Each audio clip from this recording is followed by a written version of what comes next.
Muito bem, para você que nos acompanha nessa terça-feira, dia 1º de julho de 2025. Gente, a nossa aula de hoje precisou ser nesse formato em função de outros compromissos prévios que eu tinha com uma formação continuada para gestores do Ministério da Educação. Mas eu não ia deixar vocês sem ter a nossa aula, né? Então eu preparei para hoje esse conteúdo acerca da observação participante. O texto está linkado lá no SIGA, e eu também deixei para vocês realizarem daqui a pouco uma atividade acerca do texto do Genote Pires Marques, o texto da observação participante. Gente, é o seguinte, primeiro eu quero informar que eu já encaminhei para a coordenação do estágio a lista com os grupos e as respectivas escolas. Veja, essa foi apenas a primeira lista. Caso haja necessidade ou alguém ainda não tenha encaminhado, a gente vai enviar uma segunda lista, eu acredito que até a próxima semana. A gente ainda vai confirmar a data. Mas eu quero dar sequência aqui ao nosso planejamento de atividades.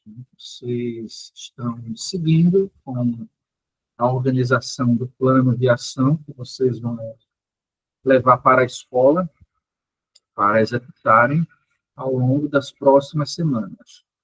Então, na introdução do plano de ação do grupo, nós já discutimos as concepções de estágio, fizemos a crítica à concepção instrumental, ao estágio enquanto imitação de modelos, e discutimos a importância do estágio enquanto aproximação da realidade, com base principalmente na leitura do texto da Selma Garrido Pimenta. Além dessa concepção do estágio enquanto aproximação da realidade, entendemos que para operar esse processo de aproximação, nós utilizamos a própria pesquisa enquanto estratégia por meio do estabelecimento da relação entre sujeito e objeto.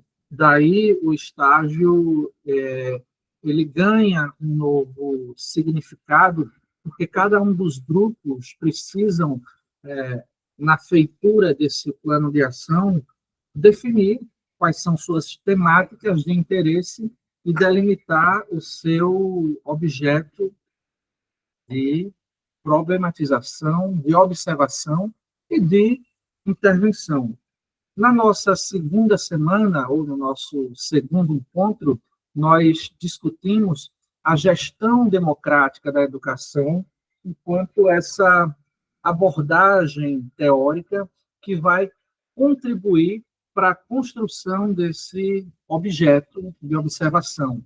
Então, vocês tiveram acesso ao capítulo 2 do livro do Vitor Paro, que discute a gestão democrática na escola pública, e vocês também, igualmente, tiveram acesso à entrevista que o autor do livro, o professor Vitor Paro, ele faz no YouTube, em que ele discute o conceito de gestão da educação, sua relação com o conceito de administração, entendendo que ambos são sinônimos no sentido de que gestão e administração nada mais do que a racionalização de recursos objetivos e subjetivos para alcançarmos uma determinada finalidade. Pois bem, vimos também que a gestão da educação é por natureza, ou melhor, que a educação é por natureza um ato democrático. Segundo o professor Paro, essa democracia ela se dá porque nós só podemos educar o outro caso o outro queira, né? Não há possibilidade do sujeito ser educado fora do campo da sua vontade, da sua predisposição subjetiva para isso. E aí, o que é que a gente faz diante disso? Aí é onde entra o nosso grande desafio como educadores, que é criar as condições pedagógicas para que o sujeito queira ser educado. Então, fizemos esse debate que vai subsidiar a escrita do primeiro tópico sobre as concepções de estágio e do segundo tópico acerca da gestão democrática enquanto essa abordagem teórica, e aí vocês vão encaminhando para definir o objeto de observação de vocês. E hoje a nossa discussão ela está centrada na questão metodológica, ou seja, como nós vamos operar esse processo de aproximação da realidade, da escola-campo, do estágio. E, diante dessa questão, é onde nós nos inserimos com a observação participante, enquanto essa abordagem que nasce, né, no campo da antropologia, da etnografia, esses primeiros estudos lá no início do século XX, que, de certo modo, rompem com a tradição da sociologia, né, em que o pesquisador, enquanto um agente isento, né, ou como o autor fala, neutro, analisaria uma relação social, uma sociedade, estando ele enquanto um observador externo. Então, essa tradição sociológica, lá do Emile Durkheim, por exemplo, ela é um tanto quanto superada nessa discussão aqui da antropologia, porque passa-se a entender esse pesquisador não enquanto esse agente isento ou neutro, mas enquanto alguém que, diante do simples fato de estar naquela comunidade, naquele grupo, fazendo perguntas, observando o modo de vida das pessoas, pesquisando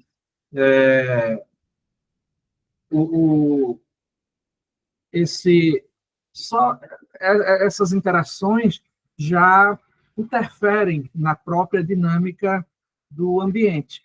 Daí a tese de que a isenção e a neutralidade é algo a ser buscado ou garantido, é uma tese que não se sustenta. Ou seja, uma nova tese aparece de que o importante nesses processos é a própria interação. Logo, vocês não vão para a escola, dentro dessa lógica, coletar dados, mas vocês vão para a escola produzir dados junto com as pessoas que trabalham na escola, as pessoas que estudam, as pessoas que estarão na escola. Então, essa é a nossa premissa básica.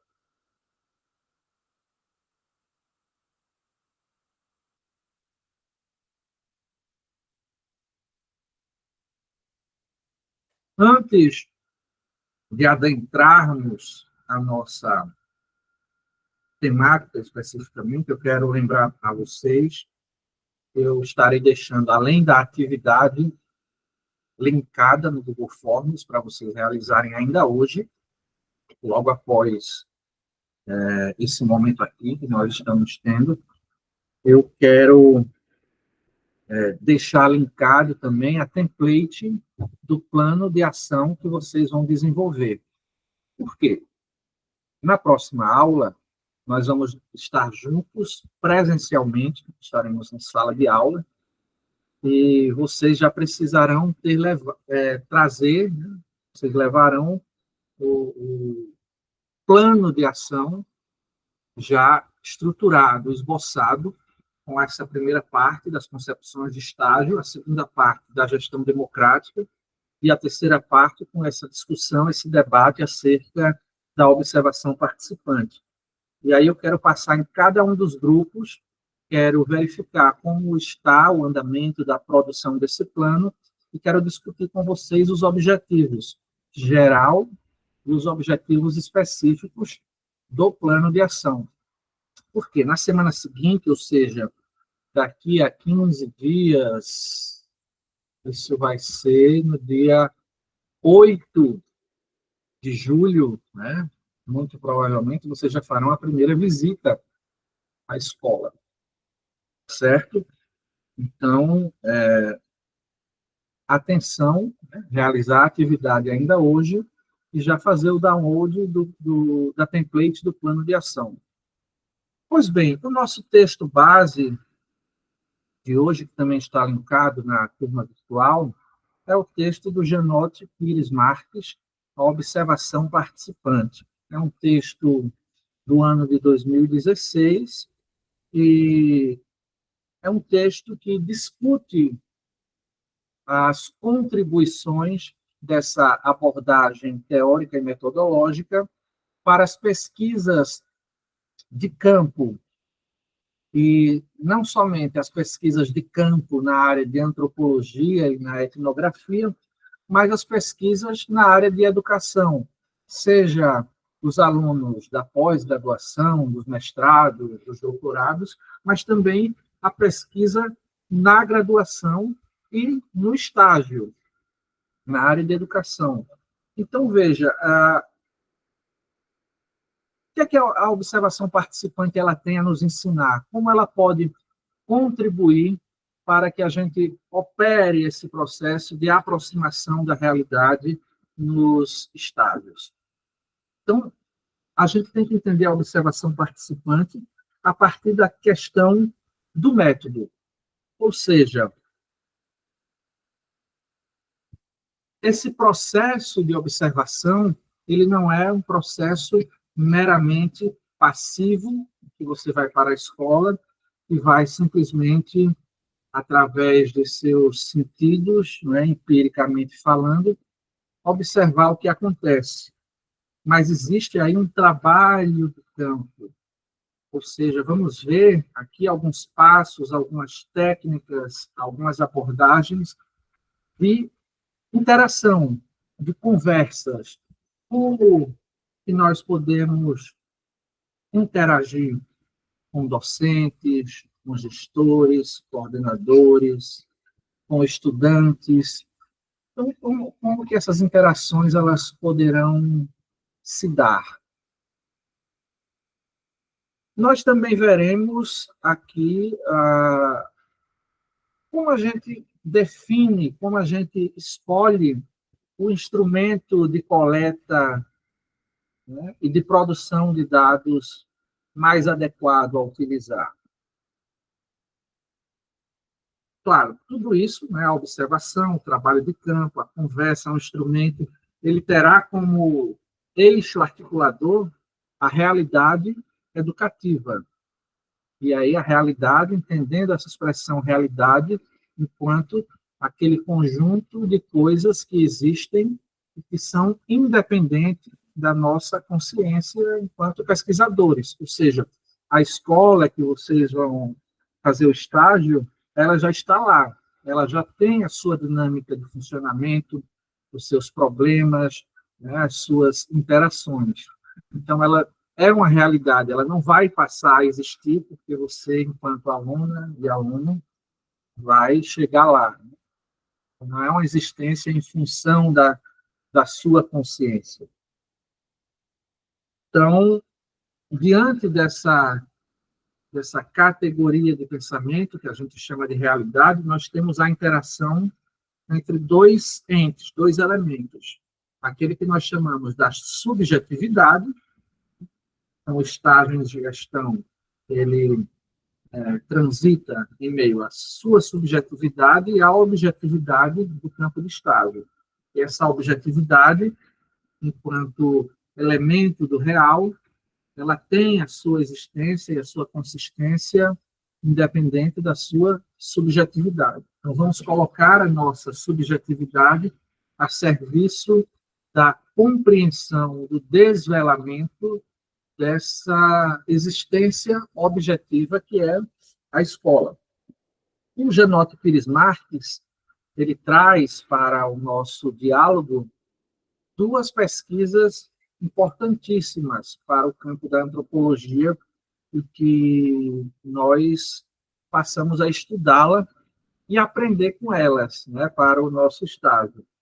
A primeira pesquisa foi publicada lá na primeira metade do século XX, num livro chamado Argonautas do Pacífico Ocidental, de autoria do antropólogo Malinowski. Malinowski fez a sua pesquisa na Polinésia, né, uma ilha da Polinésia, ali por volta de 1914, 1918. Ele passou 4 anos vivendo nessa ilha, junto aos povos nativos, né, que viviam naquela localidade. Então, veja, os desafios que vocês vão enfrentar na escola são uma proporção muito menor em relação aos desafios que o Malinowski enfrentou, né? Porque ele sai do conforto da cátedra dele, da universidade que ele trabalhava, né, do lugar em que ele estudava, e se muda, né, para viver durante 4 anos em uma ilha, né, em que as pessoas falavam outro idioma, com uma cultura completamente diferente da que ele vivia, e ele tinha um objeto de pesquisa, né, que ele queria conhecer nessa ilha. Esse objeto se dava no campo das relações econômicas. Ele queria, no final das contas, estudar como se dava a economia entre esses povos da Polinésia. E aí é que começam as grandes dificuldades que o Malinowski enfrenta. Porque, veja, e aí a gente vai fazer um processo parecido. Tá? O Malinowski, ele nunca havia ido a essa ilha. Então, ele delimita um objeto em função da sua leitura de mundo, do modo como ele conhece a realidade. E quando ele se depara com as relações que existiam entre aqueles povos, ele percebe que as relações econômicas estabelecidas naqueles grupos não eram bem relações econômicas. Ou seja, ele estava com um par de lentes que não eram propriamente efetivas, adequadas para analisar aquela realidade. Ou seja, ele toma como parâmetro, quando ele elege as relações econômicas, a economia, ele toma como parâmetro os problemas que nós temos na sociedade ocidental. Ou seja, essa é uma nota metodológica importante, e a gente vai ver como ele estrutura isso,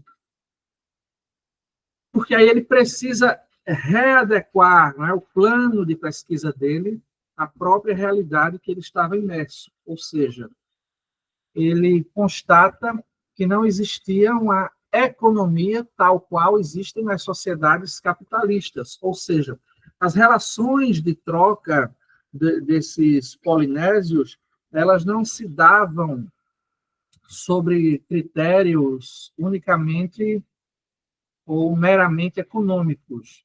Essas relações de troca, elas tinham um sentido muito mais transcendente à materialidade, às questões físicas, econômicas, e elas tinham um sentido, um quê ritualístico, né? Quase que espiritual. Ou seja, se dentro daquele contexto, quando determinados grupos trocavam a produção excedente de milho, né, por uma produção excedente de carne, de ovos, essa relação ela tinha um sentido, um significado também ritualístico, ou seja, eu troco com outra pessoa parte da minha produção, mas não só isso. Junto com ela vai o meu sangue, a minha alma, o meu espírito. E assim eu também recebo do outro grupo, né, essa produção com esse significado. Ou seja, ele precisa reaprender a fazer a sua pesquisa e a sua leitura para captar essa nuance, esse fenômeno da realidade. E até ele chegar, né, nessa conclusão, ele opera um percurso marcado por dificuldades, por frustrações, por desânimos, ou seja, ele passa meses naquela ilha sem compreender absolutamente nada acerca do seu objeto. Então, existe todo um percurso aí de fracassos, de desistência, né, de receio.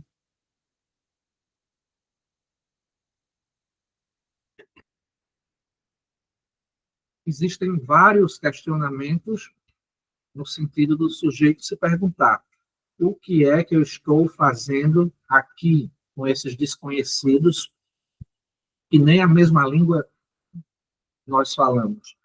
Então, diante desse caos, né, o Malinowski entende que ele precisa reestruturar, né, a sua pesquisa em termos de objetivos, de instrumentos, de linguagem, de modos de interação com esses sujeitos. Veja, todo esse processo de desânimo, de frustração, ele não é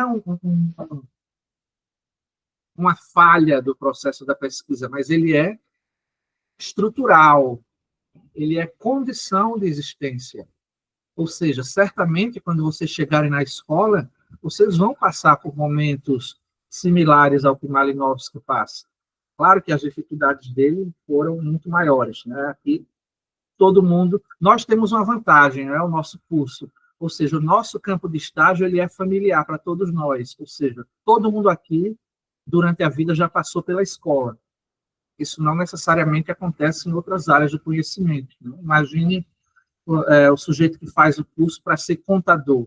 Então, nem todo mundo aqui já frequentou um escritório de contabilidade. Então, às vezes é o primeiro contato que se tem com o escritório quando faz o estágio em contabilidade, ciências contábeis.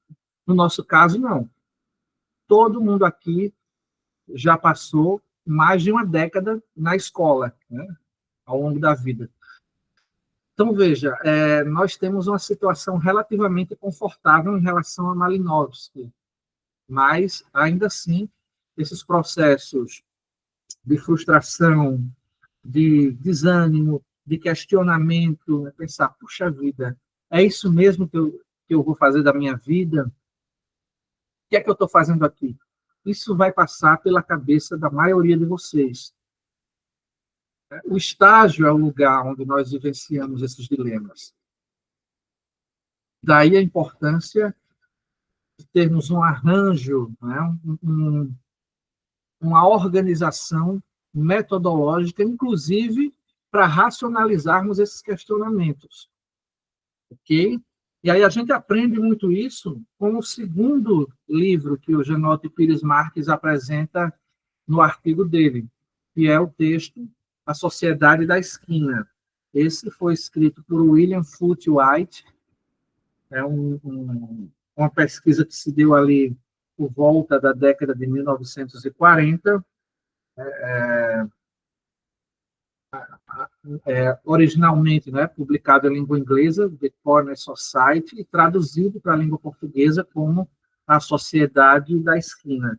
E o próprio título ele já é metafórico, né, porque a ideia de sociedade da esquina é a esquina enquanto aquele lugar marginal, aquele lugar do cruzamento, da encruzilhada, aquele lugar onde as pessoas marginalizadas ficam, os pedintes, os traficantes, né, as trabalhadoras do sexo que ficam à noite, né, aguardando a sua clientela.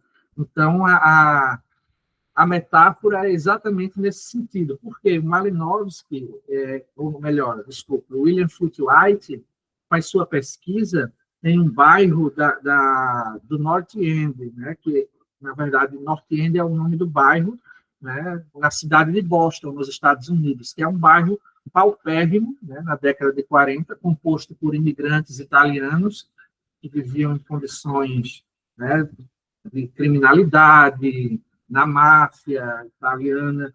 e por questões de ética ele não nomeia a rua, né, tal qual a rua se chama. Ele utiliza novamente uma expressão metafórica, né, Cornerville, né, que seria algo como a Vila da Esquina, né, ou seja, esse lugar caracterizado por esses sujeitos, né, que ficam na esquina, no cruzamento, né? Então, de certo modo, essa é uma pesquisa interessante porque ela desmistifica, né, também essa coisa dos Estados Unidos, né, como o lugar do sonho americano, né, do American Dream, ou, né, como se os Estados Unidos fosse só a Disney, né? Não, né, mesmo em cidades que são cartões postais, são marcadas por muitas contradições, né? Você tem lá a cidade de Los Angeles, que é a cidade dos sonhos, das estrelas, né, de Hollywood, e tem a Skid Row, que é uma rua de Los Angeles, né, com um monte de pessoas morando nas ruas, em barracões, em carros, né? Então são muita pobreza. Nova York, por exemplo, né, do outro lado do continente, nos Estados Unidos, você tem a ilha de Manhattan, que é riquíssima, e você tem o bairro do Brooklyn, né, que é um bairro, inclusive, é quase que um apartheid, né? Então, pessoas negras que são confinadas, né, naquele bairro. Então, essas contradições sociais, elas são expostas, né, nessa pesquisa do William Foote White. E ele caracteriza, né, o público-alvo da sua pesquisa como esses moradores de periferia, são gangsters, traficantes, garotas de programas, cafetões, enfim. A temática, né, o objeto de pesquisa dele é exatamente o modo como essas pessoas lidam, né, com essa relação entre a legalidade e a ilegalidade, como que se dá essa cidadania. E aí ele traz para a gente, e aí o que é mais importante, né, para a gente capturar para o estágio, são as notas metodológicas que o William Foote White traz. Então, por exemplo, nós precisamos aprender, né, quando nós devemos escutar, quando nós devemos nos calar, quando nós devemos perguntar, afinal de contas, tudo isso no campo de pesquisa é estratégico. Então, em um determinado momento, ele narra, né, quem lê o texto vai lembrar disso, e ele entrevista, né, algumas pessoas em conflito com a lei, e, dentre várias questões, ele pergunta, né, ele elabora uma pergunta cheia de juízo de valores, né? Então, como é que a pessoa entendia que aquela atividade dela ilícita, ela, né, entrava em conflito com a lei, se ela prejudicava, se ela ajudava outras pessoas. E essa pergunta, do modo como ele elabora, ela distancia os pesquisados. Então, as pessoas se fecham, não querem mais responder as perguntas que ele faz, né? Então, imagine você fazendo uma pesquisa com mulheres que são profissionais do sexo, e aí você vai perguntar para elas, mas você acha certo, né, realizar esse tipo de atividades? Você já parou para pensar que ela destrói famílias, destrói casamentos, né? Ou perguntar, né, numa entrevista com traficantes de drogas, né? Você já parou para pensar que essa sua atividade ilícita destrói, né, famílias, pessoas, porque elas caem no vício? Então, esse é o tipo de pergunta. Veja, não é o conteúdo da pergunta, mas é o modo como a pergunta é elaborada. Ela não vai surtir o efeito necessário à pesquisa, porque ela vai distanciar o sujeito, porque é uma pergunta que foi construída a partir do fundamento do julgamento, né? E a função do pesquisador não é fazer juízo de valor, julgar o entrevistado, o pesquisador. E aí essa é uma lição, né, que vocês precisam ter na escola, na hora de elaborar as questões. Ou seja, né, nada de, você acha certo essa prática pedagógica que você está fazendo, né, um tipo de questão que julgue, né? Ou seja, as questões elas têm que ser elaboradas com um cuidado tal em que o entrevistado ele se sinta à vontade para respondê-las. Então, essa é uma lição importante que o William Foote-White nos passa. Uma outra situação que ele relata, e nessa situação ele ressalta o papel de Doc, né? Doc, para quem está ligado no que eu estou dizendo, para quem leu o texto, o Doc é um codinome que ele deu a uma pessoa que morava nesse bairro, mas é uma pessoa que ele conseguiu se aproximar rapidamente, né? Ou seja, ele fez amizade com o Doc, né? Claro, a pessoa tinha outro nome, ele coloca no livro Doc como uma forma de proteger o nome real da pessoa, que isso é uma precaução ética, a gente não pode expor os pesquisados. E Doc foi fundamental, né, para White, porque ele começou a ajudá-lo, né, a transitar pelo bairro, sobretudo um bairro marcado, né, pela criminalidade. Em determinados horários você não entra nessa rua, não entra naquele lugar, né, porque as pessoas podem achar que você é um policial, né, que você é alguém que está ali, né, como a gente fala popularmente aqui, o X9, né, alguém que vai fazer uma denúncia. Então, o Doc era aquela pessoa de confiança do bairro, da comunidade, então as pessoas viam ele andando para cima e para baixo com o Doc, então pensavam, não, então é um cara legal, né? Não é ninguém que está aqui para nos prejudicar, porque nós confiamos em Doc, né? E a confiança que a gente vai depositar no pesquisador é porque a gente confia em Doc. E aí, certo dia, né, com essa relação de confiança sendo construída, dentro de um contexto de um bar, né, ele consumiu algumas bebidas junto com as pessoas, né, deu algumas risadas, e aí se sentiu tão à vontade que chamou uma série de palavrões, né, contou uma série de piadas com expressões de baixo calão, e as pessoas, por mais que fossem, né, contraventores, né, prostitutas, traficantes, essas pessoas ficaram espantadas, né? Como assim, né? Esse professor todo engomadinho, né, que fala tão difícil, que fala tão bonito, de uma hora para outra solta esse monte de palavrões, né? Veja, você não é um traficante, você não é um cafetão, você não é um dos nossos, né? Então, você não pode falar assim com a gente. Né, nós esperamos de você que você fale como você sempre falou, como um pesquisador, como, né, um professor, um doutor, e está tudo certo. A gente já gosta de você assim, a gente já reconhece que você é assim. Então, ninguém espera que você passe a adequar sua linguagem ao nosso linguajar, porque isso soa forçado, isso soa artificial. Né? O que o grupo espera do pesquisador é que o pesquisador seja exatamente como ele já é. Mas na hora ele não teve essa sacada. E ele só foi entender isso depois conversando com o Doc. Ou seja, em muitas situações de potencial conflito, Doc estava lá para apaziguar, para mediar as relações conflituosas. Então, aquela pessoa do deixa disso, calma, né? O professor aqui, né, é novo aqui no pedaço, tá entendendo, né, como que a gente se comunica, ele só quer estudar, ele só quer conferir visibilidade ao modo como nós vivemos, né? Ele não está aqui para nos julgar. Então, veja, a lição que a gente tira disso são duas.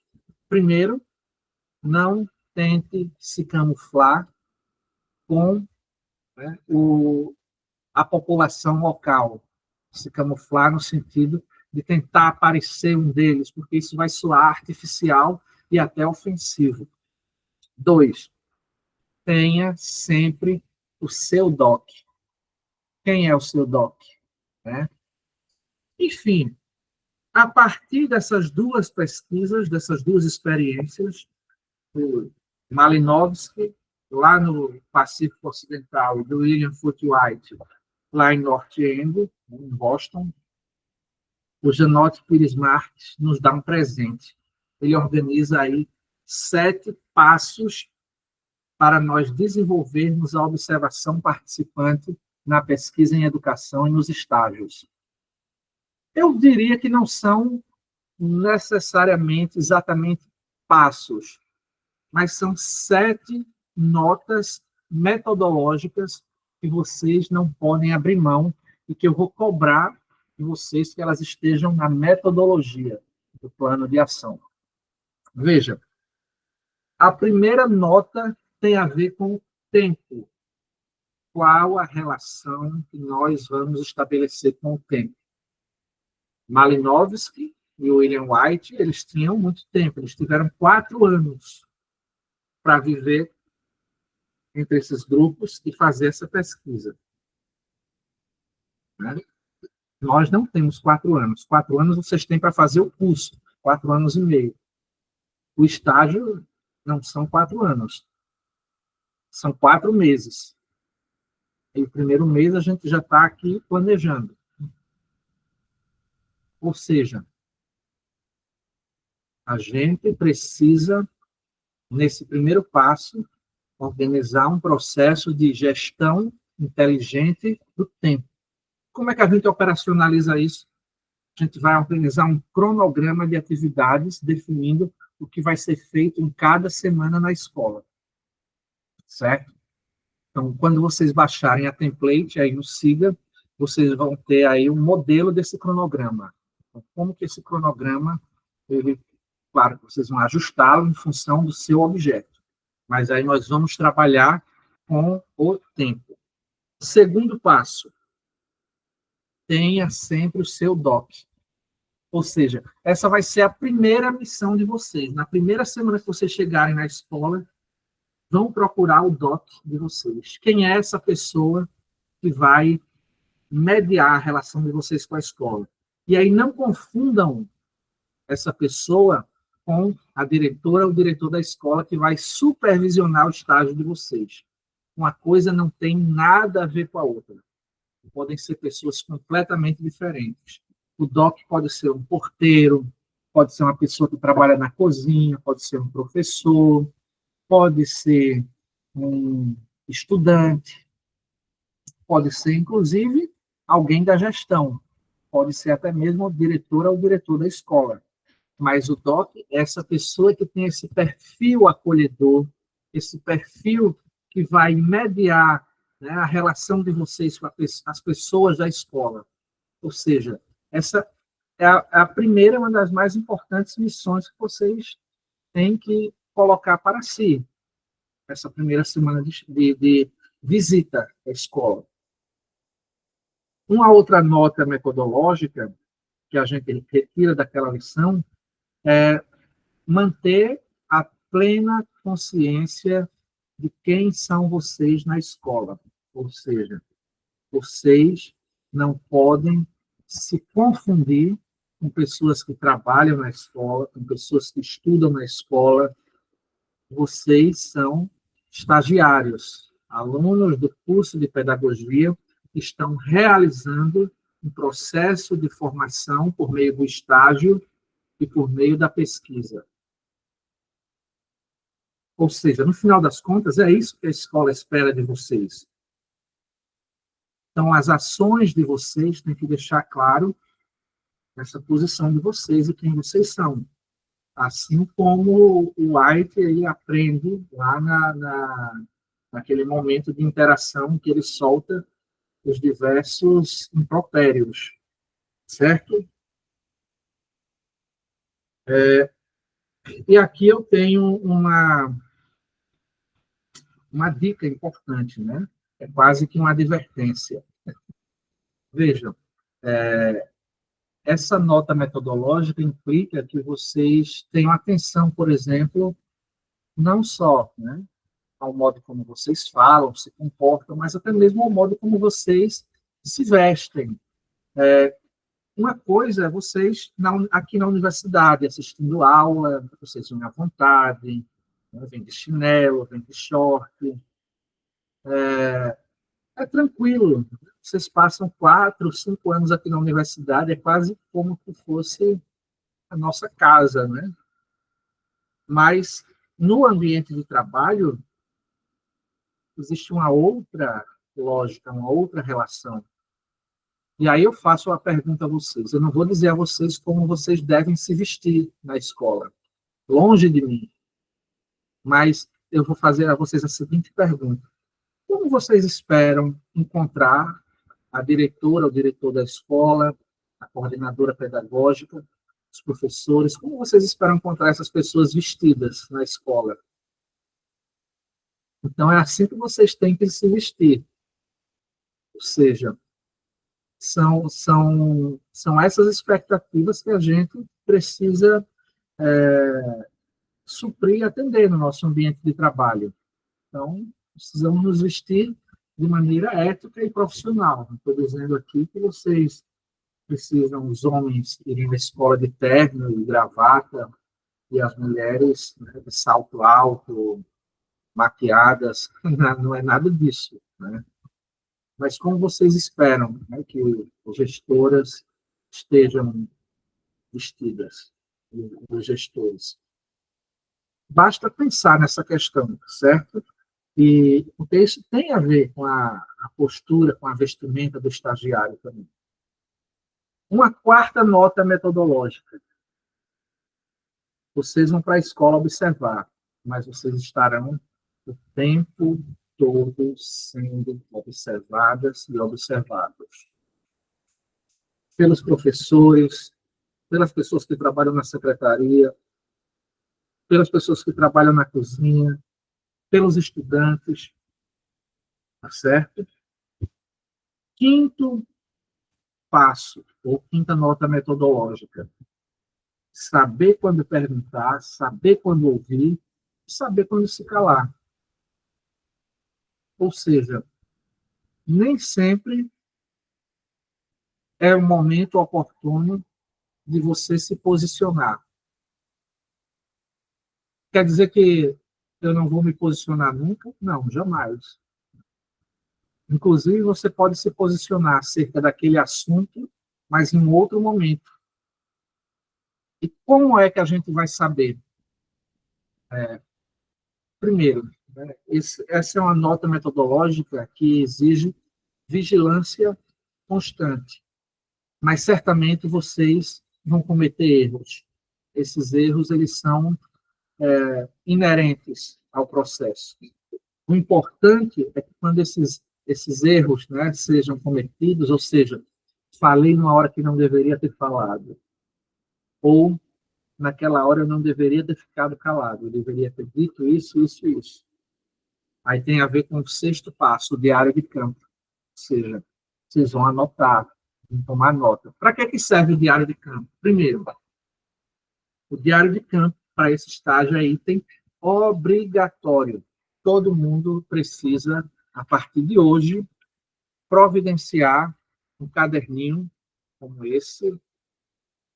Claro, não precisa ser tão grande assim. Pode ser um caderno como esse, ou pode ser até um caderninho como este. Fica ao seu critério, ao seu gosto. Mas o caderno, ele tem que ser individual. Não pode ser, um caderno é do grupo. Não. Porque nesse caderno você vai anotar, além das coisas que você viu na escola, você vai anotar as coisas que você escutou nas entrevistas, nas conversas informais. Mas aqui vem a parte que justifica a individualidade do caderno. Você vai anotar as coisas que você sentiu. E aí é só você que sentiu. Você sentiu do jeito que você sente, não do jeito que o outro sente.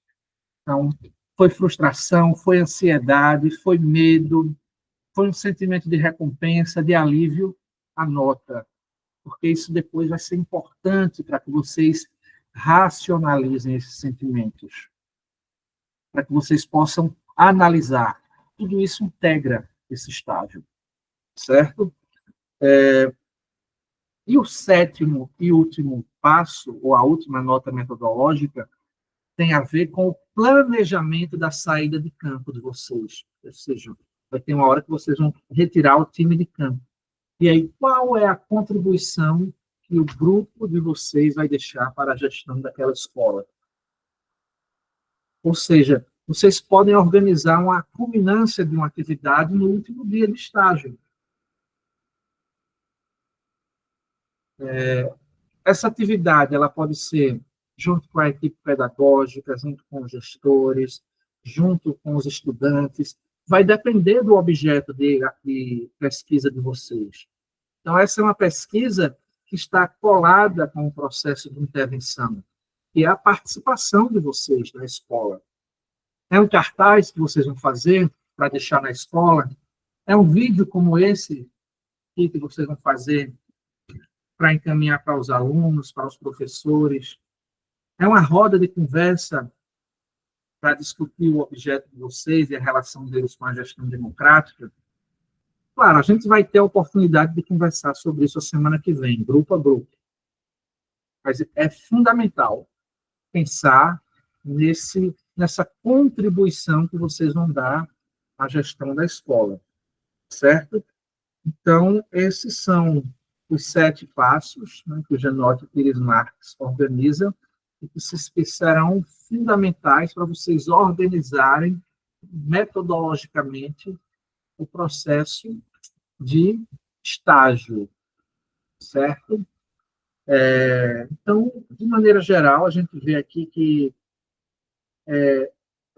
são fundamentais essas contribuições aqui do Pires Marcos, né, para a gente pensar a observação participante no estágio, enquanto estratégia de aproximação da realidade. Eu sugiro que vocês façam um resumo consistente desse texto para a escrita do tópico 3 do plano de ação. E também eu lembro vocês que vocês têm que realizar a atividade daqui a pouco, né? Está fechando aqui agora essa aula, essa videoaula. Então, vocês vão entrar agora no Siga e vão acessar nossa atividade. São 14 questões de múltipla escolha. No momento em que vocês responderem, então, vocês terão acesso já à alternativa correta, se acertou ou se errou, e a explicação do porquê que aquela alternativa é a correta. Não é nada mais do que um guia para a leitura do texto, ou seja, esta aula daqui e a feitura da atividade não dispensam a leitura do texto. Só mais uma coisa, a feitura da atividade até às 22 horas é condição obrigatória e necessária para o registro da frequência da aula de hoje. Então, só vai ter computado frequência em realizar a atividade dentro do horário da nossa aula, ou seja, até às 10 horas da noite. Gente, é o seguinte, a gente vai encerrar por aqui essa exposição, essa aula expositiva, essa videoaula, mas eu quero dizer o seguinte, que eu estou disponível ao longo da semana para orientar os grupos na feitura do relatório, do plano, né, de ação. Então, qualquer dúvida escrita na estruturação, vocês podem mandar uma mensagem lá pelo grupo ou inbox, eu vou interagindo com cada um dos grupos, porque na próxima terça-feira vocês já me cheguem em sala de aula com esse plano impresso e esboçado, porque eu quero discutir cada um dos objetivos. Quem achar melhor pode levar o notebook, né?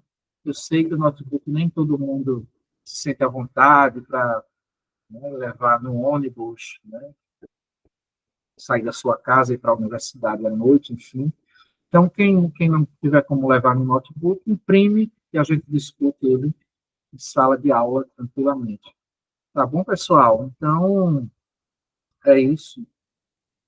Eu espero nos encontrarmos na semana que vem. Só lembrando que amanhã, quem é da nossa turma de gestão educacional, temos nossa aula normal lá no prédio da psicopedagogia, no primeiro andar. Não é isso? Então, até logo e uma boa semana para todos. Até mais.